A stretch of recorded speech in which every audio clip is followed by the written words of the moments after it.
Class 12th का तैयारी कर रहे मेरे सभी छात्रों के लिए फिजिक्स का बहुत ही महत्वपूर्ण ऑब्जेक्टिव टाइप क्वेश्चन लेकर आए हुए हैं। तो आज का क्लास आप लोगों के लिए बहुत ही शानदार रहने वाला है। अगर आप इस क्लास को पूरा देख लेते हैं तो बिहार बोर्ड में आप लोगों का एक भी क्वेश्चन नहीं मिस होगा। तो आप लोगों का जो ये कीमती समय है बातों में नहीं गुजारेंगे, सीधा इस सेशन को हम शुरू करते हैं। लेकिन मेरे प्यारे, शुरू करने से पहले आप इस सेशन को लाइक करें, सब्सक्राइब करें और अपने दोस्तों के पास ज़रूर शेयर करें। ये क्वेश्चन नंबर फर्स्ट से शुरू करते हैं। क्वेश्चन नंबर फर्स्ट कर रहा है, आवेश का रेखीय घनत्व का मात्रक होता है। आवेश का रेखीय घनत्व का मात्रक होता है। क्वेश्चन नंबर फर्स्ट का बिल्कुल सही जवाब हो जाएगा ऑप्शन नंबर ए, कूलम्ब प्रति मीटर होता है। नेक्स्ट क्वेश्चन नंबर दूसरा कर रहा है, विद्युत क्षेत्र की तीव्रता घनत्व का मात्रक होता है।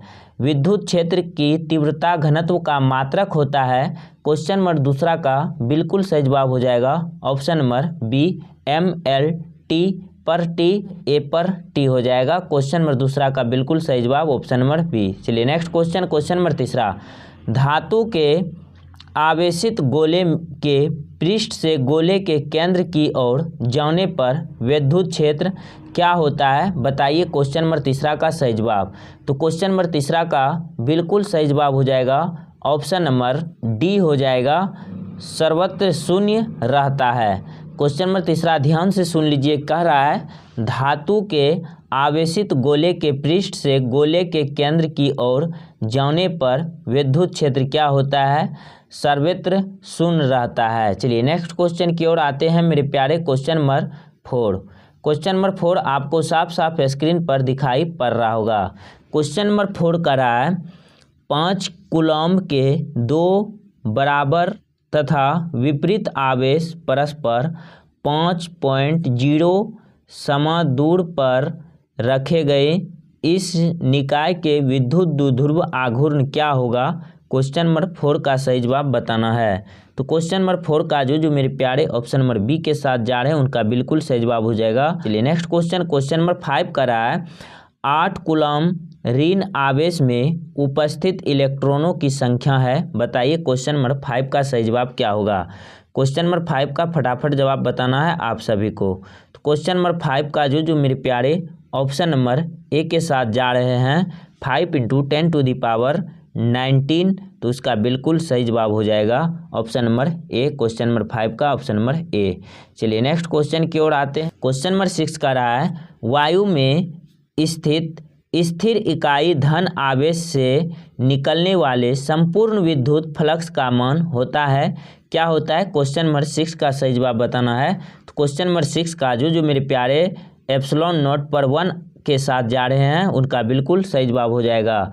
क्वेश्चन नंबर 6 का बिल्कुल सही जवाब ऑप्शन नंबर बी। चलिए नेक्स्ट क्वेश्चन की ओर आते हैं। क्वेश्चन नंबर 7, क्वेश्चन नंबर 7 का रहा है, आवेश का परिमाणिक दर्शाता है कि क्या दर्शाता है। आवेश का परिमाणिक दर्शाता है, किस चीज़ को दर्शाता है। क्वेश्चन नंबर 7 का सही जवाब बताना है। तो क्वेश्चन नंबर 7 का जो मेरे प्यारे ऑप्शन नंबर ए के साथ जा रहे हैं उसका बिल्कुल सही जवाब हो जाएगा, आवेश जो एक इलेक्ट्रॉन पर आवेश का एक अंश है संभव नहीं है। ये क्या दर्शाता है, आवेश का पारस्परिक दर्शाता है। चलिए नेक्स्ट क्वेश्चन की ओर आते हैं। क्वेश्चन नंबर 8 का रहा है, विद्युत क्षेत्र रेखाओं से जानकारी प्राप्त होती है। विद्युत क्षेत्र रेखाओं से जानकारी प्राप्त होती है, कौन सी जानकारी प्राप्त होती है आप लोगों को बताना है। क्वेश्चन नंबर 8, तो क्वेश्चन नंबर 8 का जो मेरे प्यारे ऑप्शन नंबर डी के साथ जा रहे हैं उसका बिल्कुल सही जवाब हो जाएगा, इनमें से सभी हो जाएगा। क्षेत्र की शक्ति दर्शाता है, दिशा को और आवेश की प्रकृति को। तो क्वेश्चन नंबर 8 का बिल्कुल सही जवाब हो जाएगा ऑप्शन नंबर डी।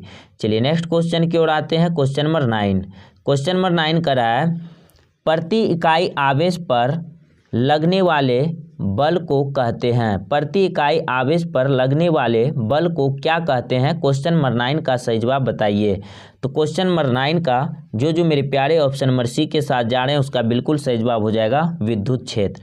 चलिए नेक्स्ट क्वेश्चन नंबर 10 का रहा है, दो विद्युत आवेश के बीच लगने वाले बल को नियंत्रित करने के वाले नियम कहा जाता है।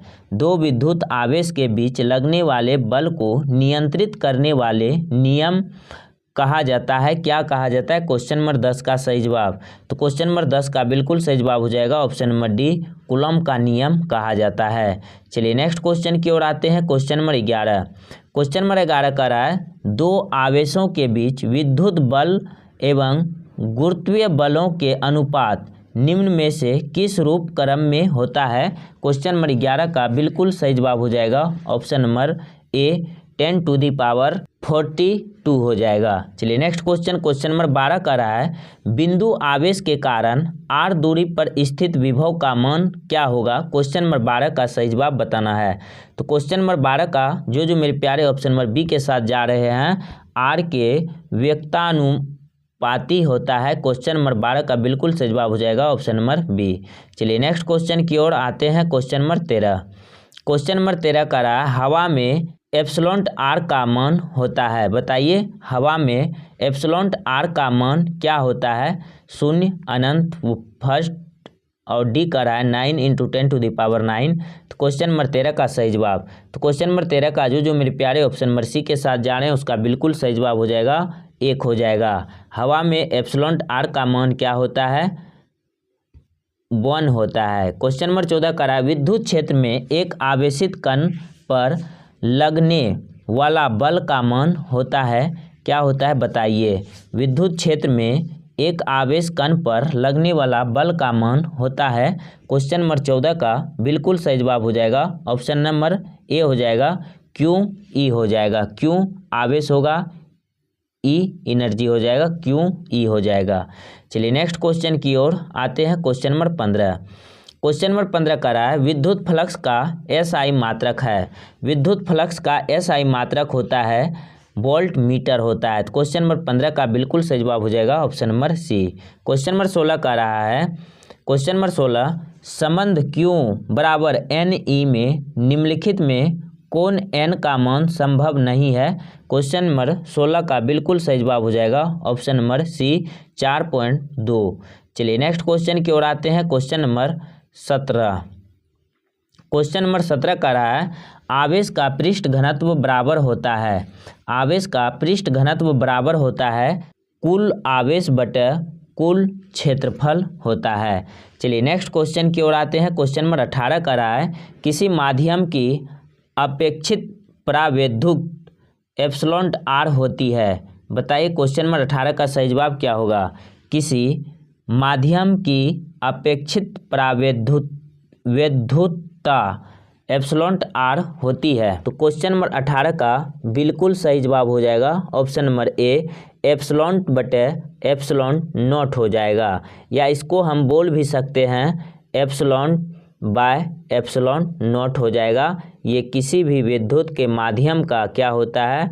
प्रावैद्युता होता है एप्सिलॉन r का। चलिए नेक्स्ट क्वेश्चन की ओर आते हैं। Question number 19। क्वेश्चन नंबर 19 का रहा है पानी का प्रावैद्युत स्थिरांक होता है। पानी का प्रावैद्युत स्थिरांक होता है, क्या होता है? क्वेश्चन नंबर 19 का सही जवाब बताना है। तो क्वेश्चन नंबर 19 का बिल्कुल सही जवाब हो जाएगा पानी का प्रावैद्युत स्थिरांक जो होता है वो 80 होता है। चलिए नेक्स्ट क्वेश्चन, क्वेश्चन नंबर 20 का रहा है 1/4πε0 का मान क्या होता है? क्वेश्चन नंबर 20 का सही जवाब। तो क्वेश्चन नंबर 20 का बिल्कुल सही जवाब हो जाएगा 9 × 10⁹ न्यूटन मीटर स्क्वायर पर सेंटीमीटर माइनस स्क्वायर हो जाएगा। तो क्वेश्चन नंबर 20 का बिल्कुल सही जवाब हो जाएगा ऑप्शन नंबर ए।